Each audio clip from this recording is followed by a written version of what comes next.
Price the Lord. ദൈവത്തിൻ്റെ അതിപരിശുദ്ധമായ നാമം വാഴ്ത്തപ്പെടുമാറാകട്ടെ.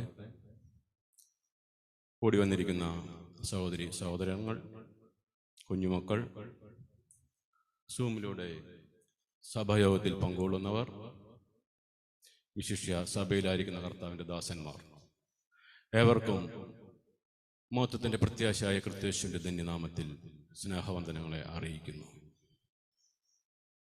ഇന്നത്തെ ചെറിയൊരു ചിന്തയ്ക്കായിട്ട് വിശുദ്ധ പൗലോസ് തിമോത്തിക്ക് എഴുതിയ രണ്ടാമത്തെ ലേഖനം, അതിൽ 2-ാം അധ്യായം 11-12 വാക്യങ്ങൾ നമുക്ക് POC-യിൽ നിന്നും വായിച്ചു കേൾക്കാം. ഈ വചനം വിശ്വാസയോഗ്യമാണ്. നാം അവനോട് കൂടെ മരിച്ചിട്ടുണ്ടെങ്കിൽ അവനോട് കൂടെ ജീവിക്കും. നാം ഉറച്ചു നിൽക്കുമെങ്കിൽ അവനോട് കൂടി വാഴും. നാം അവനെ നിഷേധിക്കുന്നെങ്കിൽ അവൻ നമ്മെയും നിഷേധിക്കും. വിശുദ്ധ പൗലോസ് തൻ്റെ പ്രേക്ഷിത യാത്രകളിൽ പലപ്പോഴും കാരാഗ്രഹവാസം അനുഭവിച്ചിട്ടുള്ള വ്യക്തിയാണെന്ന് നമുക്കറിയാം. എന്നാൽ ആ കാരാഗ്രഹവാസം ഏകനായി പൗലോസ് കഴിഞ്ഞ നാളുകളിൽ ഒക്കെ താൻ സ്ഥാപിച്ച സഭകളെ കുറിച്ചും ദൈവത്തിൻ്റെ ഇഷ്ടം എന്താണെന്ന് മനസ്സിലാക്കിയത് കൊണ്ടും അതീവ ജാഗ്രതയിൽ അല്ലെങ്കിൽ അതീവ തീഷ്ണതയിൽ നിറഞ്ഞു നിന്നുകൊണ്ട് ദൈവസഭയെ വഴി നടത്തുവാൻ തക്ക രീതിയിൽ പൗലോസ് അത്യധികം പരിശ്രമിച്ചുകൊണ്ടിരുന്നു. അതിൻ്റെ ഭാഗമായി തൻ്റെ പ്രിയ ശിഷ്യനായ തിമോത്തിയോസിനെ കണ്ട്, അല്ലെങ്കിൽ തിമോത്തിയോസിന് ലേഖനം എഴുതുമ്പോൾ ദൈവസഭയുടെ ക്വാളിറ്റിയും ദൈവം ആഗ്രഹിക്കുന്ന വിധത്തിൽ ദൈവസഭയെ നടത്തിക്കൊണ്ടുപോകുക എന്നൊറ്റ ഉദ്ദേശ്യം പൗലോസിനുണ്ടായിരുന്നു. തിമോത്തിയോസിനെ സംബന്ധിച്ച് പറയുമ്പോൾ അവൻ അല്പം ഭയമുള്ള അല്ലെങ്കിൽ പ്രായക്കുറവ് മൂലം ഉള്ള ഒരു വ്യക്തിയായിരുന്നു. അതുമാത്രമല്ല, അവൻ്റെ കുടുംബ മഹിമ വെച്ച് നോക്കുമ്പോൾ അപ്പോസ്തലപ്രവൃത്തി 16-ാം അധ്യായത്തിലെ പരിശോധിക്കുമ്പോൾ കാണാം, അതിൻ്റെ 4-5 വാക്യങ്ങൾ വായിക്കുമ്പോൾ കാണാം. അപ്പോസ്തലപ്രവൃത്തി 16-12 വായിച്ച് 4-5 12 വായിക്കുമ്പോൾ കാണാം. അടുത്ത ദിവസം നെയാപോളിസിലേക്കും അവിടെ നിന്ന് ഫിലിപ്പിയിലേക്കും പോയി. അത് മക്കദോനിയക്കാരുടെ ആ ഭാഗത്തെ പ്രധാന നഗരവും റോമായുടെ അധികാരത്തിലുള്ള സ്ഥലവുമായിരുന്നു. 16-ന്റെ 1-2 വായിച്ചു.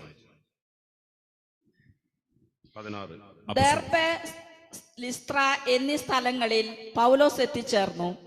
ലിസ്ത്രയിൽ തിമോത്തിയോസ് എന്നു പേരുള്ള ഒരു ശിഷ്യനുണ്ടായിരുന്നു, വിശ്വാസിനിയായ ഒരു യഹൂദ സ്ത്രീയുടെ മകൻ. എന്നാൽ അവന്റെ പിതാവ് ഗ്രീക്കുകാരനായിരുന്നു. കുടുംബ പശ്ചാത്തലം വെച്ച് നോക്കുമ്പോൾ ഒരു സമ്മിശ്ര കുടുംബം, അല്ലെങ്കിൽ മറ്റുള്ളവരുടെ മുന്നിൽ അധികം പറയാനില്ലാത്ത ഒരു കുടുംബത്തിൽ നിന്നാണ് തിമോത്തിയോസ് കടന്നു വന്നത്. പക്ഷേ ആ ദേശങ്ങളിൽ അവനെക്കുറിച്ച് വ്യക്തമായ ഒരു സാക്ഷ്യമുള്ള ഒരു ജീവിതം അവന് ഉണ്ടായിരുന്നുവെന്ന് തൊട്ടുതായുള്ള വചനം രേഖപ്പെടുത്തുമ്പോൾ പിതാവായ ദൈവം അവനെ തെരഞ്ഞെടുത്തതും അതിനാൽ തന്നെയാണ്. അവന്റെ മിടുക്കോ സാമർഥ്യമൊന്നുമല്ല. അവൻ പൗലോസ് പറയുന്നത് അല്ലെങ്കിൽ വചനം എന്തു പറയുന്നുവോ അത് അനുസരിച്ച് മുന്നേറുന്ന ഒരു ഉത്തമ പടയാളിയായി അവനെ കണ്ടു. തുറന്നങ്ങോട്ടുള്ള ഭാഗങ്ങളിൽ ചിന്തിക്കുമ്പോൾ അതിൻ്റെ വായിച്ച അധ്യായത്തിൻ്റെ 4-5 വാക്യങ്ങളൂടെ പരിശോധിക്കുമ്പോൾ കാണാം, അവിടെ കർഷകനെ കുറിച്ചും കായിക അഭ്യാസിയെ കുറിച്ചും അവിടെ രേഖപ്പെടുത്തി വെച്ചിരിക്കുന്നത് കാണാം. 4 വായിച്ച്. സൈനിക സേവനത്തിൽ ഏർപ്പെട്ടിരിക്കുന്ന പടയാളി തന്നെ സൈന്യത്തിൽ ചേർത്ത ആളിന്റെ ഇഷ്ടം നിറവേറ്റാനുള്ളതിനാൽ മറ്റു കാര്യങ്ങളിൽ തലയിടാറില്ല. വളരെ വ്യക്തമായി അവിടെ 3 വിഭാഗം വ്യക്തികളെ കാണിച്ചിരിക്കുകയാണ്. ഒരു പട്ടാളക്കാരൻ, ഒരു കർഷകൻ, ഒരു കായികാഭ്യാസി. ഇവർക്ക് എന്താണ് ഇവർക്ക് വേണ്ടിയിരുന്ന ഗുണഗണങ്ങൾ? അവർ ഒരു സമർപ്പണ ജീവിതം നയിക്കുന്നവരായിരിക്കണം. മാത്രമല്ല ഒരു കഠിനാധ്വാനി ആയിരിക്കണം, അനുസരണമുള്ളവരായിരിക്കണം, തീഷ്ണതയും ആത്മധൈര്യമുള്ളവരായിരിക്കണം. അവർ ഏൽപ്പിച്ച ദൗത്യം ലക്ഷ്യത്തിലേക്ക് അത് കൃത്യമായി നിർവഹിക്കുന്ന അല്ലെങ്കിൽ അനുസരിക്കുന്നവരുമായിരിക്കണം. ഇവരെല്ലാവരുടെയും പരിശീലനം, അല്ലെ, പട്ടാളക്കാരന്റെ പരിശീലനം എവിടെയായിരിക്കും? അതിചൂടിനാൽ അല്ലെങ്കിൽ നട്ടുച്ച നേരത്ത് അവിടെയായിരിക്കും അവന്റെ പൂർണ്ണമായ പരിശീലനങ്ങൾ നടക്കുക. കൃഷിക്കാരനോ, അവൻ മഴയും വെയിലും ഒന്നും വകവയ്ക്കാതെ ആ വയലിൽ കട്ടകളുടച്ച് ഉഴുതുമറച്ച് അവൻ ആ വിത്ത് വിതച്ച് അതിൻ്റെ വിളവിനായി അവൻ അതികഠിനമായി പരിശ്രമിക്കുന്നു. എന്നതുപോലെ തന്നെയാണ് കായികാഭ്യാസി. കുറച്ചു നാൾ മുന്നേ നമ്മുടെ ഇന്ത്യയുടെ വെയിറ്റ് ലിഫ്റ്റിങ്ങിലെ ഒരു വനിത കടന്നു വന്ന് പറയുന്ന അഭിമുഖമായിട്ട് പറയുമ്പോൾ, വളരെ നിസ്സാരമായ ഒരു ഭക്ഷണം ഒരുപാട് നാള് ആ വ്യക്തി വേണ്ടെന്ന് വെച്ചു. ബർഗർ കഴിക്കാനായിരുന്നു ആ സ്ത്രീക്ക് ഏറ്റവും അധികം ആഗ്രഹം.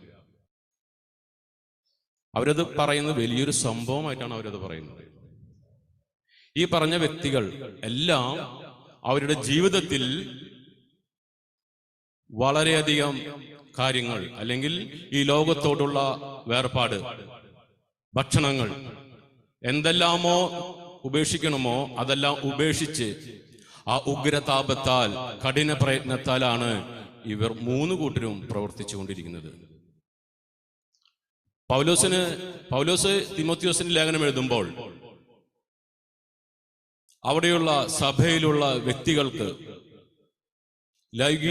ലൗകിക വ്യഗ്രത നിറഞ്ഞ വ്യക്തികൾ, അല്ലെങ്കിൽ ലോകത്തോടുമായി ഇടചേർന്ന് നിൽക്കുന്ന വ്യക്തികൾ, ദുരുപദേശങ്ങൾ, ഇവയെല്ലാം കൃത്യമായി എതിർത്തുകൊണ്ട്, ശാസിച്ചുകൊണ്ട്, താക്കീത് നൽകിക്കൊണ്ട്, അവരുടെ പേരുകൾ എടുത്തു പറയത്തക്ക രീതിയിൽ ചെയ്യുന്നവരുടെ പേരുകൾ എടുത്തു പറഞ്ഞുകൊണ്ട് അവരെയെല്ലാം സൂക്ഷിക്കണം, അകറ്റി നിർത്തണം എന്നുള്ള ഉപദേശങ്ങൾ കൃത്യമായി ദൈവസഭയ്ക്ക് നൽകിക്കൊണ്ട് ദൈവം ആഗ്രഹിക്കുന്ന അളവിലേക്ക്, പരിശുദ്ധിയിലേക്ക് നമ്മെ ഓരോരുത്തരെയും പടനയിക്കുവാൻ പരിശുദ്ധാത്മാവ് നമ്മെ ഇന്ന് കൂട്ടിവരുത്തിയിരിക്കുകയാണ്.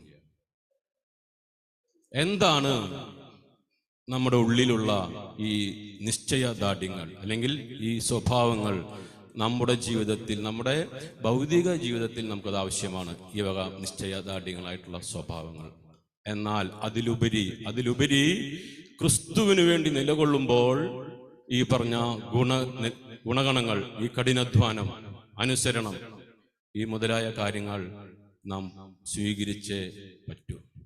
ഒരു പട്ടാളക്കാരനും യുദ്ധമുന്നണിയിൽ നിൽക്കുമ്പോൾ അവന്റെ ഒറ്റ ലക്ഷ്യം ശത്രുവിനെ കീഴടക്കി തന്റെ രാജ്യത്തിന്റെ കൊടി അവിടെ സ്ഥാപിക്കുക എന്നൊരൊറ്റ ലക്ഷ്യം മാത്രം ഉണ്ടായിരിക്കും. അവനെ കുടുംബത്തെക്കുറിച്ചോ ഭക്ഷണത്തെക്കുറിച്ചോ തന്റെ ആരോഗ്യത്തെക്കുറിച്ചോ ഒന്നുമല്ല ചിന്ത. അവൻ സത്യം ചെയ്യുമ്പോൾ, അല്ലെങ്കിൽ അവൻ അതിലേക്ക് കടന്നു ചെല്ലുമ്പോൾ പറയുന്ന കാര്യങ്ങളുണ്ട്. ഞാൻ ഇതിൽ ഉറച്ചു നിന്ന് ലക്ഷ്യത്തിലേക്ക് നീങ്ങും, ഞാനിതിൽ പിന്മാറില്ല. മാത്രമല്ല, സഹയോദ്ധാവിനെ, വീണുകിടക്കുന്ന സഹയോദ്ധാവിനെ, അപകടം പറ്റുന്ന സഹയോദ്ധാവിനെ ചുമന്നുകൊണ്ട് അടുത്ത ലക്ഷ്യത്തിലേക്ക്, സുരക്ഷിത സ്ഥലത്തേക്ക് എത്തിക്കുക എന്ന് ഒരു പടയാളിയുടെ ധർമ്മമാണ്. നാം ഇത് ചിന്തിക്കുമ്പോൾ നാം ഓരോരുത്തരുടെയും ആത്മീയ ജീവിതവുമായി നാം ചേർത്ത് വെച്ചുകൊണ്ട്, ഞാൻ ക്രിസ്തുവിന് വേണ്ടി ഈ സ്വഭാവങ്ങൾ നാം എപ്പോഴാണ് നാം പുറത്തേക്ക് എടുക്കുന്നത്?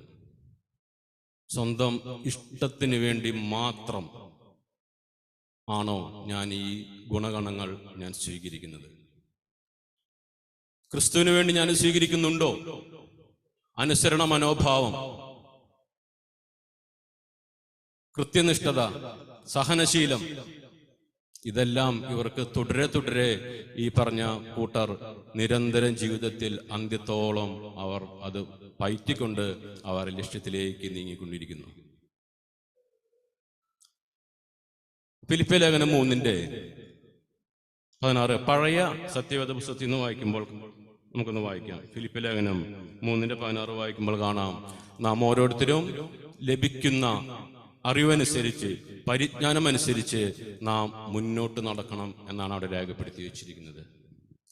ഫിലിപ്പ് ലേഖനം 3:16 വായിച്ചു. സഹോദരന്മാരെ, നിങ്ങൾ എല്ലാവരും എന്നെ അനുകരിപ്പിൻ. ഞങ്ങൾ നിങ്ങൾക്ക് കാണിച്ച മാതൃക പ്രകാരം നടക്കുന്നവരെയും കുറിക്കൊള്ളുവിൻ.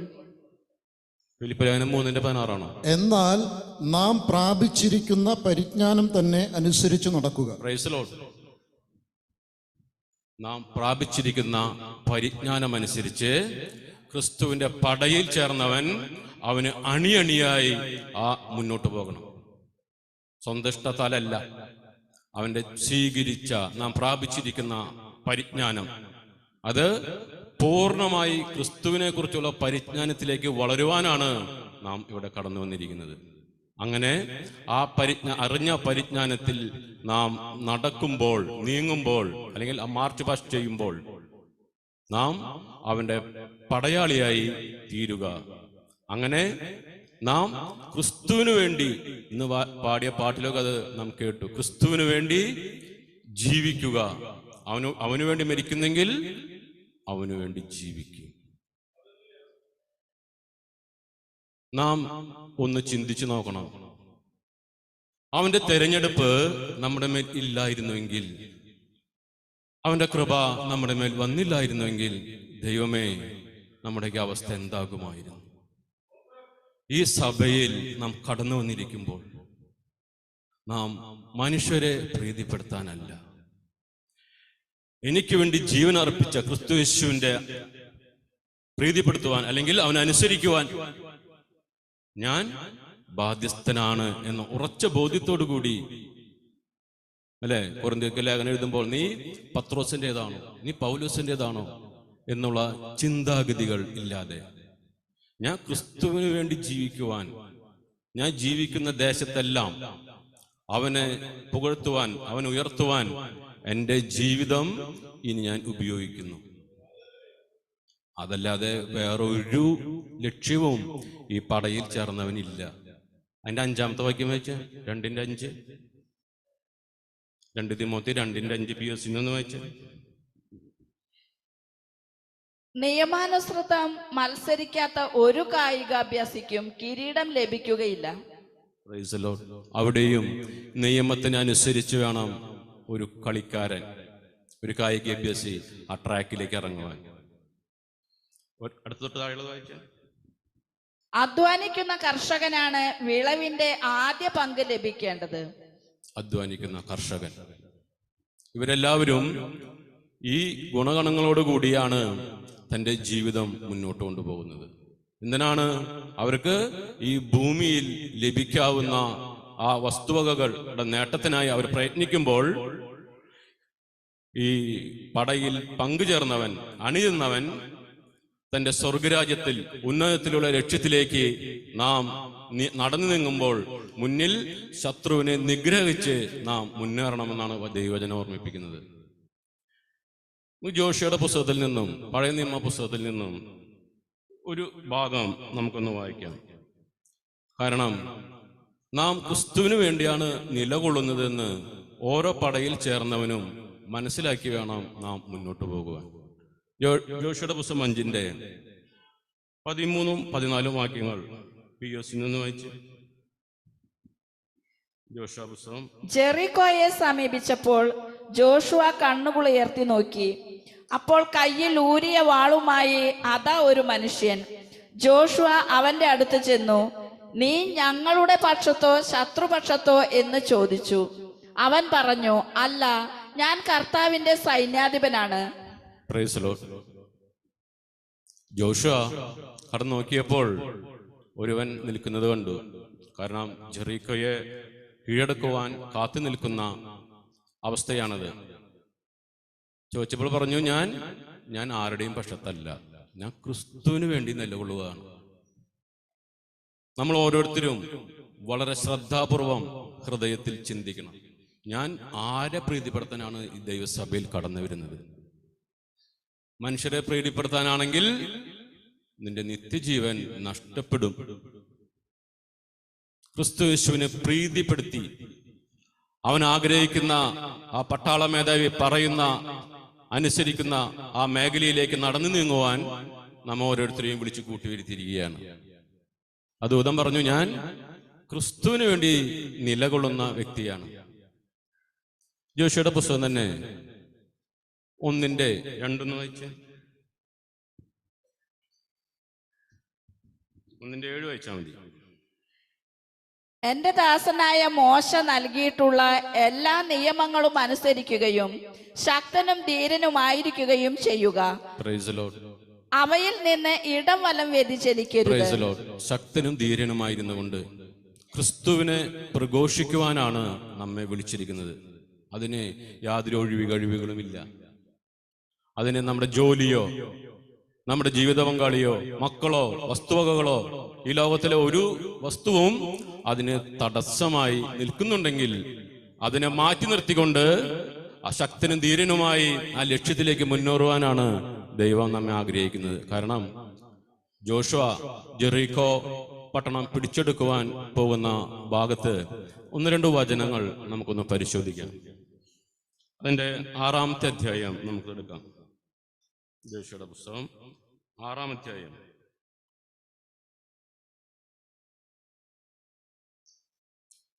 അതില് 8-ാമത്തെ വാക്യം വായിച്ച്. ജോഷുവ കൽപ്പിച്ചതുപോലെ 7 പുരോഹിതന്മാർ ആട്ടിൻ കൊമ്പ് കൊണ്ടുള്ള കാഹളം മുഴക്കിക്കൊണ്ട് കർത്താവിന്റെ മുമ്പിൽ നടന്നു. കർത്താവിന്റെ വാഗ്ദാന പേടകം അവർക്ക് പിന്നാലെ ഉണ്ടായിരുന്നു. കാരണം ജെറിക്കോ പട്ടണം പിടിച്ചെടുക്കുവാൻ പോകാനായിട്ട് ചിന്തിച്ചിരുന്ന ജോഷയ്ക്ക് കൃത്യമായ നിർദ്ദേശം ദൈവം നൽകി. നമ്മൾ നേരത്തെ വായിച്ച 5:15 വാക്യം വായിച്ചേ.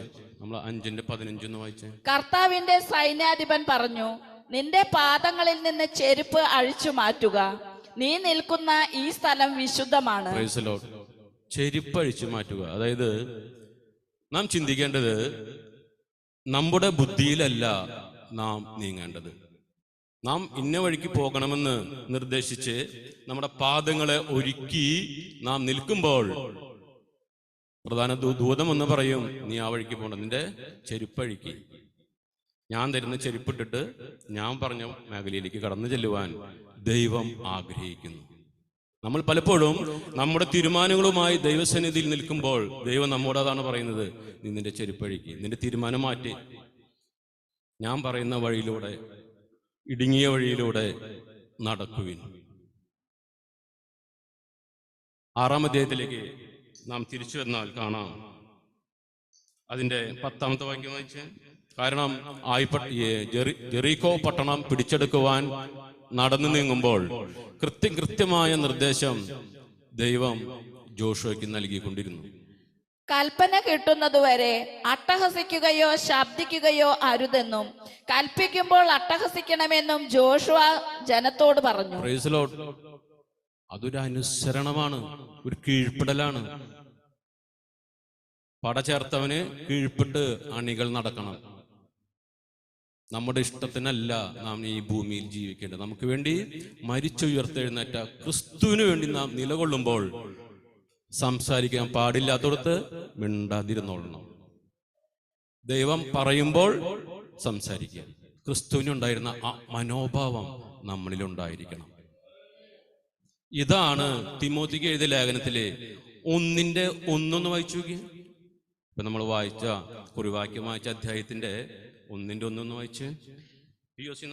യേശു ക്രിസ്തുവിനോടുള്ള ഐക്യം വഴി ലഭിക്കുന്ന ജീവനെ യേശു ക്രിസ്തുവിനോടുള്ള ഐക്യം വഴി യേശു ക്രിസ്തുവിനോട് ഐക്യപ്പെടുവാൻ സ്നാനമേറ്റിരിക്കുന്ന നാം എല്ലാവരും ക്രിസ്തുവിനെ ധരിച്ചിരിക്കുന്നു. ആ മനോഭാവത്തിൽ വേണം നാം ഈ യുദ്ധകളത്തിലേക്ക് ഇറങ്ങി നിൽക്കാൻ. അവന്റെ ഐക്യം വഴി ആ ഭാഗം ഒന്നുകൂടെ വായിച്ച, നേരത്തെ വായിച്ചത് ഇപ്പൊ വായിച്ചല്ല. യേശു ക്രിസ്തുവിനോടുള്ള ഐക്യം വഴി അതല്ല ജോഷയുടെ പുസ്തകത്തിലെ നമ്മൾ 10-ാമത്തെ വാക്യം വായിച്ചത്. അതിന് താഴെ 18-ാമത്തെ വാക്യം കൂടി ഒന്ന് വായിച്ചു. ജോഷയുടെ പുസ്തകം 6:18 നശിപ്പിക്കേണ്ട ഈ പട്ടണത്തിൽ നിന്ന് നിങ്ങൾ ഒന്നും എടുക്കരുത്. അങ്ങനെ ചെയ്താൽ ഇസ്രായേൽ പാളയത്തിന് നാശവും അനർത്ഥവും സംഭവിക്കും.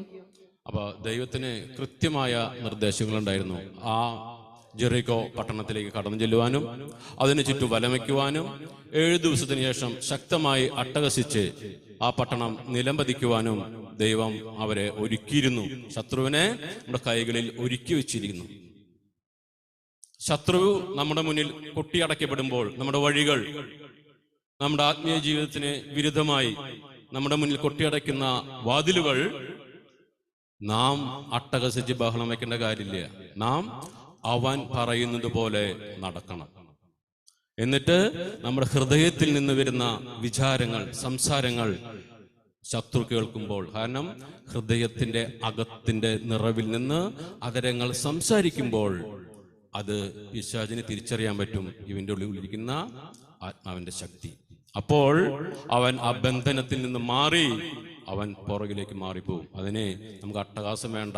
ആ കോട്ടയ്ക്ക് ചുറ്റും നാം നിശബ്ദരായി ദൈവമാരാണെന്ന് അറിഞ്ഞുകൊണ്ട് ശാന്തരായിരുന്ന് നാം പ്രാർത്ഥിച്ചാൽ മതി. അവൻ പറയുമ്പോൾ പ്രവർത്തിക്കുക. അതുവരെ ആ വാഗ്ദത്തം പ്രാപിക്കുവാൻ, അല്ലെങ്കിൽ ആ ബന്ധനത്തിൽ നിന്നും വിടുതൽ പ്രാപിക്കുവാൻ തക്ക രീതിയിൽ നാം അടങ്ങിയിരിക്കണം.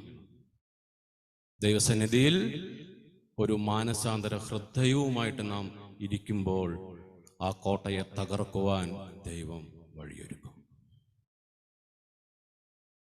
അതിൻ്റെ വായിച്ചപ്പോൾ തുടർന്നുള്ള ഭാഗങ്ങൾ വായിക്കുമ്പോൾ കാണാം, അവിടെയുള്ള ഓട്ടുപാത്രങ്ങളും സ്വർണ്ണ പാത്രങ്ങളും എല്ലാം ഇരുമ്പ് അടക്കം എൻ്റെ ഭണ്ഡാരത്തിൽ കൊണ്ടുവന്ന് ഇടണം എന്നാണ് അവിടെ രേഖപ്പെടുത്തിയിരിക്കുന്നത്. അങ്ങനെ ആ പട്ടണം പിടിച്ചെടുത്തു. വളരെ സന്തോഷമായി ഇരിക്കുന്ന അവസ്ഥയിൽ ജോഷുവ തൊട്ടടുത്തുള്ള ആയി പട്ടണം പിടിക്കുവാനായിട്ട് തൻ്റെ പടപ്പുറപ്പാട് ഒരുങ്ങി. കുറച്ചുപേരെ അവിടേക്ക് മടക്കി അയച്ചു. അവിടുത്തെ വിവരങ്ങൾ ശേഖരിച്ച് തിരിച്ചു വന്നവർ പറഞ്ഞു, എല്ലാവരും കൂടി പോകണ്ട, ഒരു 2000 പേര് പോയാൽ മതി. കാരണം അത്ര കുറച്ചാളുകളെ പട്ടണത്തിലുള്ളൂ. അങ്ങനെ ഇവർ അങ്ങനെ പോകാനൊരുങ്ങി. ആ ആളുകളെ മാത്രമാക്കി അവർ ആയി പട്ടണം പിടിക്കുവാനായിട്ട് നീങ്ങി. എന്നാൽ ശക്തമായ തോൽവി അവർക്ക് നേരിടേണ്ടി വന്നു.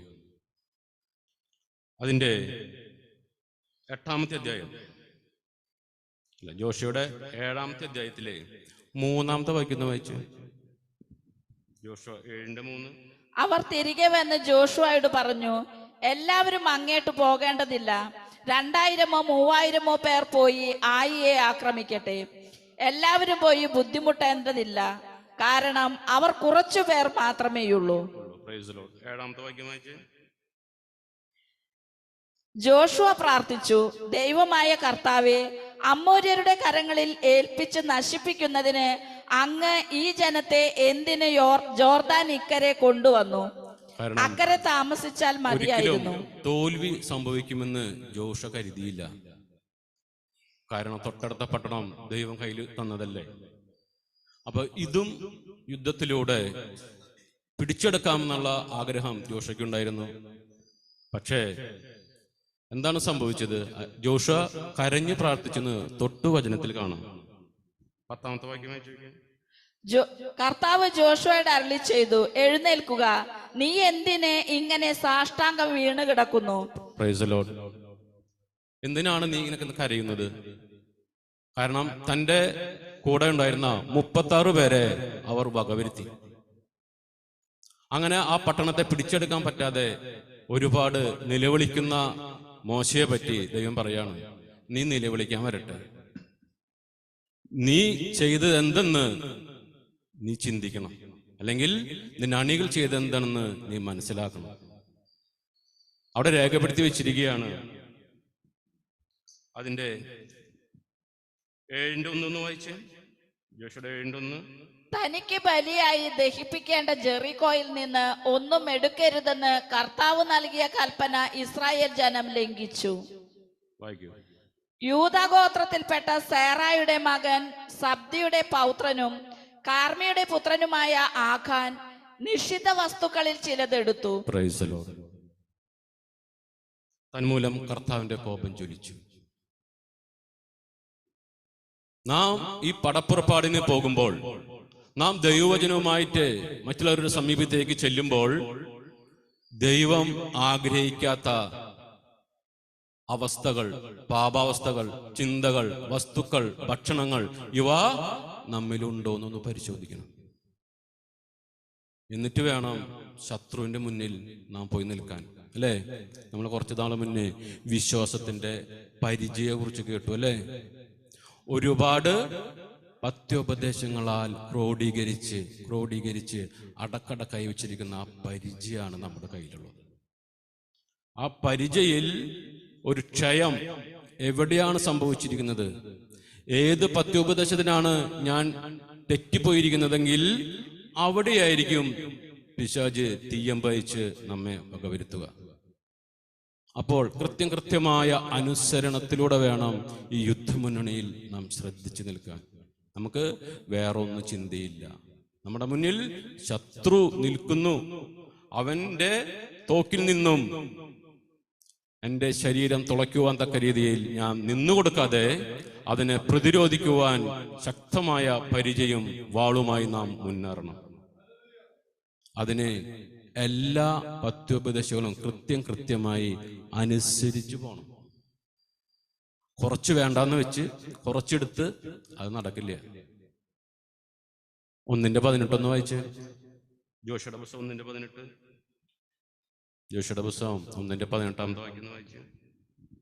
നിന്റെ ദൈവമായ കർത്താവ് മോശയോട് കൂടെ 1:18 വായിക്കൂ.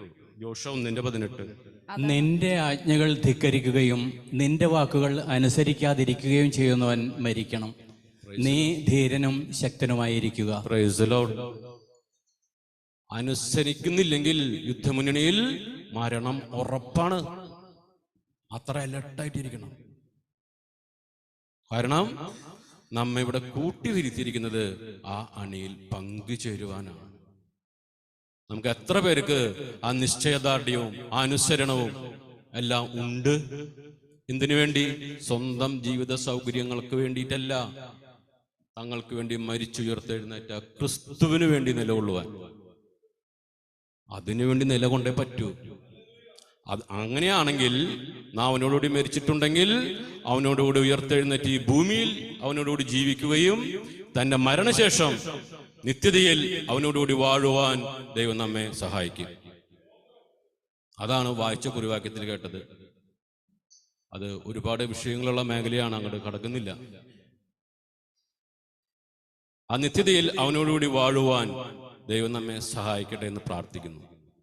അതിനുവേണ്ടി എന്ത് വേണം? ഈ നിശ്ചയ ദാർഢ്യത്തോടു കൂടി നാം മുന്നോട്ട് പോകണം. നമുക്ക് ഇതിന്റെ 21 വാക്യം വായിച്ച്. ജോഷുവയുടെ 21 വായിച്ച്. കൊള്ളവസ്തുക്കളുടെ കൂടെ ഷീനാറിൽ നിന്നുള്ള അതിവിശിഷ്ടമായ ഒരു മേലങ്കിയും 200 ഷെക്കൽ വെള്ളിയും 50 ഷെക്കൽ തൂക്കമുള്ള ഒരു സ്വർണ്ണക്കട്ടിയും ഞാൻ കണ്ടു. മോഹം തോന്നി ഞാൻ അവ എടുത്തു. Price the Lord. ഒരു പടയാളിക്ക് വേണ്ട 7ാമത്തെ ഗുണഗണമാണ് മോഹം. ഈ ലോകത്തോടുള്ള മോഹം പാടില്ല. ആ മോഹമുണ്ടെങ്കിൽ അവൻ നാശമടയും. അപ്പോ പിതാവായ ദൈവം മോശയോട് പറയാണ്, നീ എന്തിനാണ് ജോഷയോട് പറയാണ്, നീ എന്തിനാണ് ഇരുന്ന് കരയുന്നത്? നീ എഴുന്നേറ്റ് നിന്റെ പടപ്പുറപ്പാടിൽ നിന്റെ ചേർന്നിട്ടുള്ള അണികളിൽ ഗോത്രങ്ങളിൽ ആരാണ് ഈ പാപം ചെയ്തതെന്ന് പരിശോധിക്കാൻ പറഞ്ഞു. കുലമായും ഗോത്രമായും പരിശോധിച്ചപ്പോഴാണ് ഈ ആഖാന്റെ പാപം വെളിപ്പെട്ടത്. അവൻ പിതാവായ ദൈവം യോശുവോട് പറഞ്ഞു അവന്റെ വസ്തുവകളോടുകൂടി അവനെ കൊണ്ടുവരാൻ. അതിന് തൊട്ടുതായുള്ള വചനം വായിച്ച്. 21 വചനം വായിച്ച്. 21 വായിച്ചു. വെള്ളി ഏറ്റവും അടിയിലായി അവയെല്ലാം എന്റെ കൂടാരത്തിനുള്ളിൽ കുഴിച്ചിടുകയും ചെയ്തു. 24 വായിച്ചു. ജോഷുവയും ഇസ്രായേൽ ജനവും സേരായുടെ മകനായ ആഖാനെയും അവന്റെ പുത്രന്മാരെയും വെള്ളി, മേലങ്കി, സ്വർണ്ണക്കട്ടി എന്നിവയും കാള, കഴുത, ആട്, കൂടാരം എന്നിങ്ങനെ അവനുള്ള സമസ്ത വസ്തുക്കളെയും ആഗോർ താഴ്വരയിലേക്ക് കൊണ്ടുപോയി. അവിടെ എത്തിയപ്പോൾ ജോഷുവ പറഞ്ഞു, നീ എന്തുകൊണ്ടാണ് ഞങ്ങളുടെ മേൽ കഷ്ടതകൾ വരുത്തിയത്? നീ മൂലം നിന്റെ ആലയത്തിൽ നീ കുഴിച്ചിട്ടിരിക്കുന്ന നമ്മുടെ ഓരോരുത്തരുടെയും ഹൃദയമെന്ന ആലയത്തിൽ നാം പറിച്ചു നീക്കിയിട്ടും കെടുക്കുന്ന ചെറു വിത്തുകളുണ്ട് പലതിൻ്റെയും. ആ വിത്തുകളാണ് അവസരങ്ങൾ കിട്ടുമ്പോൾ, പറ്റിയ സാഹചര്യങ്ങൾ വരുമ്പോൾ, പറ്റിയ മഴ ലഭിക്കുമ്പോൾ അവ പൊട്ടിമുളച്ച് നമ്മെ ആ പാപത്തിലേക്ക് നയിച്ചുകൊണ്ടിരിക്കുന്നത്. ആ നിഷിദ്ധ വസ്തുക്കൾ അതിൽ നിന്നും നീക്കം ചെയ്ത് വിശുദ്ധിയുടെ വേർപാടിൽ നിന്ന് ദൈവം ആഗ്രഹിക്കുന്ന അളവിലേക്ക് സഭയെ നടത്തുവാനാണ് തിമോത്തിയോസിനെ ആ കാരാഗൃഹത്തിൽ വെച്ച് പൗലോസ് ഓർമ്മപ്പെടുത്തിക്കൊണ്ടിരിക്കുന്നത്. കാരണം പറഞ്ഞത് വീണ്ടും വീണ്ടും ഓർമ്മപ്പെടുത്തിക്കൊണ്ടാണ് പൗലോസ് ഇതര ലേഖന ഭാഗങ്ങളിലൂടെയും കടന്നുപോയിട്ടുള്ളത്. ഇവിടെ ആകാൻ ചെയ്ത പാപം നാം കണ്ടു. നമ്മുടെ അവസ്ഥകൾ നമ്മുടെ മുന്നിൽ ജെറീക്കോ കോട്ട നമ്മുടെ മുന്നിൽ പല സമയങ്ങളിലായിട്ട് കടന്നു വരും. നമ്മുടെ ജീവിത പ്രതിസന്ധികളിലെ അവിടെ നമ്മൾ ബലം പ്രയോഗിക്കേണ്ട, നമ്മൾ ദൈവജനം അനുസരിച്ച് ഉള്ളിൽ നിന്ന് നീക്കേണ്ടവ നീക്കി ക്രിസ്തുവിന് വേണ്ടി നിലകൊള്ളുന്ന വ്യക്തികളായി തീരുമ്പോൾ ഈ ഭൂമിയിൽ നാം അവനോടുകൂടി മരിച്ചിട്ടുണ്ടെങ്കിൽ അവനോടുകൂടി ഉയർത്ത് അവനോടുകൂടി വാഴുവാൻ തക്ക രീതിയിൽ പിതാവായി ദൈവം വഴി നടത്തും. അതിന് ഒരുക്കമുള്ള ഒരു ഹൃദയം നമുക്ക് ഉണ്ടായേ പറ്റൂ. അതിനായിട്ട് നമ്മൾ ഓരോരുത്തരും നമ്മുടെ ഹൃദയങ്ങളെ പരിശോധിച്ച് എന്തെല്ലാം വിടണമോ, അനുസരണ മനോഭാവം, കൃത്യനിഷ്ഠത, ആത്മധൈര്യം, സമർപ്പണ മനോഭാവം അത് നമുക്കുണ്ടായേ മതിയാവും. മാത്രമല്ല കൂടെയുള്ളവരെ, സഹയോദ്ധാവിനെ താങ്ങി നിർത്തുവാനുള്ള പ്രധാനപ്പെട്ട ഒരു കാഴ്ചപ്പാട് അല്ലെങ്കിൽ ഒരു സഹായിക്കുന്ന മനോഭാവം നമ്മുടെ ഹൃദയത്തിൽ ഉണ്ടായിരിക്കണം. പല ഭാഗങ്ങളിലും അതിനെക്കുറിച്ച് ആഴത്തിൽ രേഖപ്പെടുത്തിയിട്ടുണ്ട്. അവന്റെ കുറവുകളെ കണ്ട് അവന്റെ ചുമന്ന് അവനെയും ആ ലക്ഷ്യസ്ഥാനത്തേക്ക് എത്തിക്കുവാൻ നാം വഴി നിർത്തുന്ന ഒരു, അല്ലെങ്കിൽ നമ്മിലും ആ ക്രിസ്തുവിന്റെ മനോഭാവം നിറഞ്ഞു നിന്നുകൊണ്ട് അവനെയും ആ ലക്ഷ്യത്തിലേക്ക് എത്തിക്കുവാൻ, താങ്ങുവാൻ നാം ഓരോരുത്തരും കടപ്പെട്ടവരാണ്. അതിനെ ശാരീരിക കാര്യക്ഷമതയും ആത്മീയ ബലവും നമുക്കുണ്ടായിരിക്കണം. ഈ ഒരു മനോഭാവത്തിലാണ് നാം ജീവിക്കുന്നതെങ്കിൽ നാം ലക്ഷ്യസ്ഥാനത്ത് എത്തും. നല്ല പോർപ്പൊരുതി ഓട്ടം തികച്ച് ആ ജീവന്റെ കിരീടം പ്രാപിക്കുവാൻ ദൈവം നമ്മെ സഹായിക്കും. ഈ കേട്ട വചനങ്ങളാൽ ദൈവം നമ്മെല്ലാവരെയും സഹായിക്കട്ടെ എന്ന് പ്രാർത്ഥിച്ചുകൊണ്ട് നിർത്തുന്നു. ദൈവനാമം മഹത്വപ്പെടുമാറാകട്ടെ.